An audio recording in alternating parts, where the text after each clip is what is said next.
EPA clears another hurdle for Royal Dutch Shell to explore for oil off Alaska's northwest coast. From better health for children to fewer drive-through restaurants, reaction this morning from Texas governor and others to EPA's move to rewrite smog standards. And Interior Secretary Ken Salazar is staying put for now.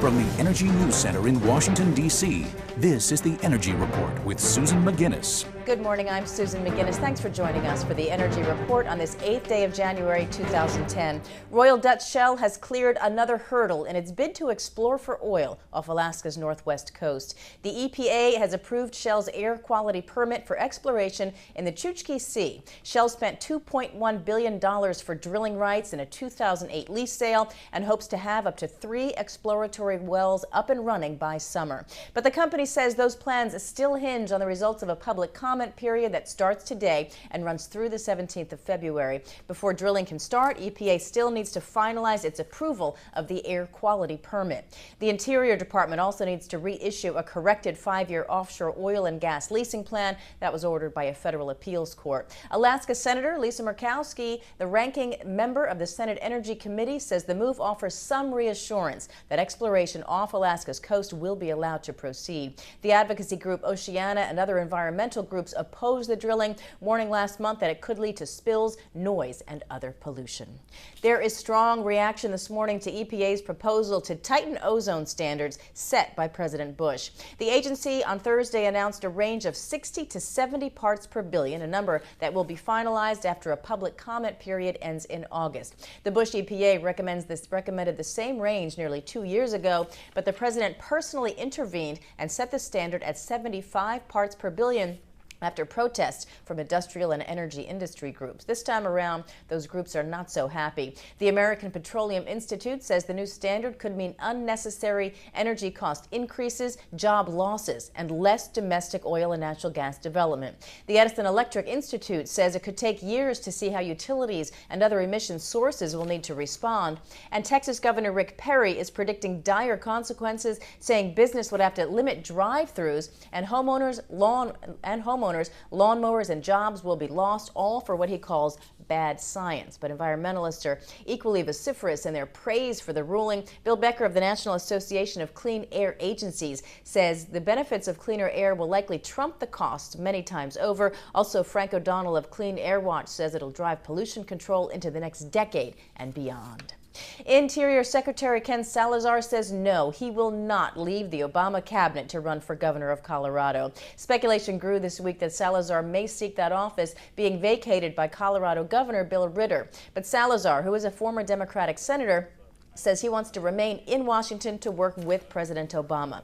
In a statement that he released, Salazar endorsed Denver Mayor John Hickenlooper to be the new Democratic candidate. Colorado needs a strong, experienced leader with optimism and new ideas for carrying our state forward, said Salazar.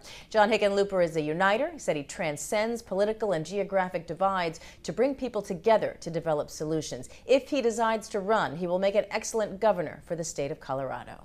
Well, among Republicans seeking the seat, former U.S. Representative Scott McGinnis. One more voice heard in the controversial coal mining practice of mountaintop removal. A new study is out today in the journal Science, where a group of scientists is calling for a moratorium on issuing mountaintop permits. The authors presented their study at the National Press Club. Clean Sky's Lee Patrick Sullivan has more. The group of scientists say after years of research, they've concluded that surface mining, also known as mountaintop removal, causes irreversible damage to the environment and exposes local residents to serious health problems. The authors of the study took the rare stance of outright suggesting public policy based on their findings. Mountaintop mining permits should be halted. There's overwhelming scientific evidence of the impact of this on the environment and the impacts of surface mining on health. The report says people living in the areas near surface mining have higher rates of lung cancer, chronic heart, lung, and kidney disease. The authors took into account inadequate access to education and health services in the report and say even with those factors taken out, the area in Appalachian coal country still has a higher mortality rate when it comes to those health problems. If you translate the findings into the number of excess age-adjusted deaths that occur every year in coal mining areas of Appalachia compared to the nation at large, it's almost 11,000 extra deaths a year. Proponents of surface mining say the practice is necessary for jobs in Appalachian areas and crucial to the country's energy needs. They also point to efforts by mining companies to revegetate old mining areas. But the report claims new growth trees fall short when it comes to the effects of CO2. While trees have been shown to grow on those areas, the projected biomass and carbon content after 60 years does not match the native forest. I think at best it's something on the order of 77% of what you'd find in a native forest.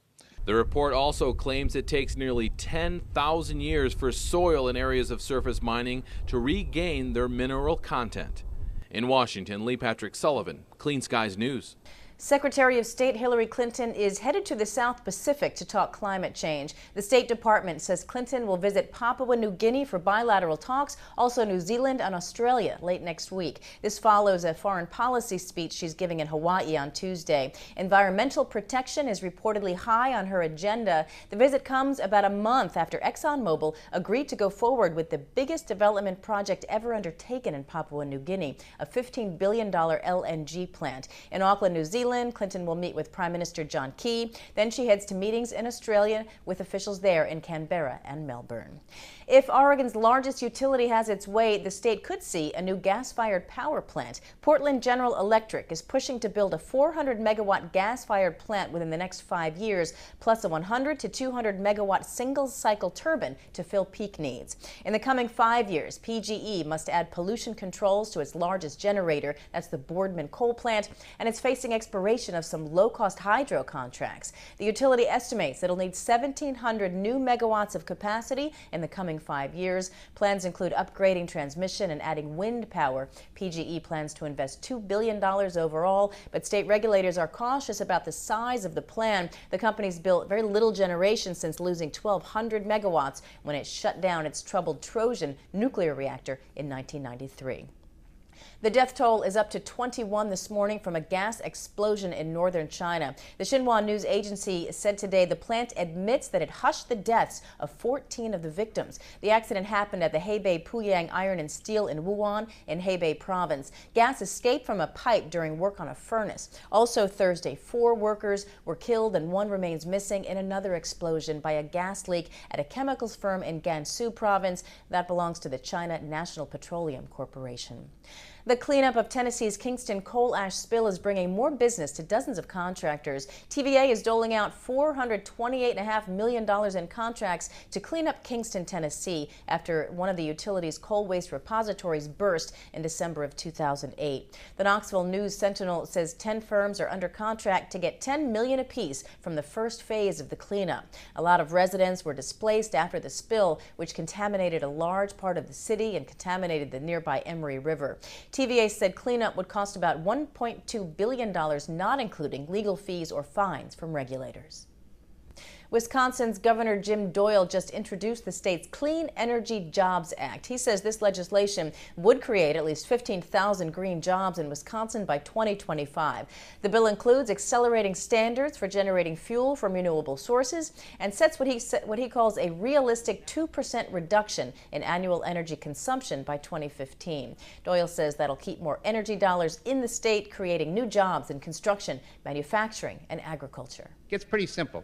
If you have $16 billion that's leaving the state every year to go pay for fuel sources that aren't here, every dollar of that we keep in Wisconsin is a dollar that creates a job here and not someplace else in the country or someplace else in the world. Republican leadership and the state's largest business lobby, Wisconsin Manufacturers and Commerce, opposed the bill, saying it'll cost billions and lead to massive job losses. Here's a look at some goings-on in energy around the Beltway today. At noon, the American Association for the Advancement of Science has a briefing in Cannon on climate change impacts and adaptations. That is the Energy Report. Thanks for joining us here in the Energy News Center. For any suggestions or comments about our programming here on Clean Skies News, we'd like to hear from you. You can email us at contact@cleanskies.com. And a reminder, you can find us on Twitter and Facebook too. I'm Susan McGinnis. You're watching Clean Skies News.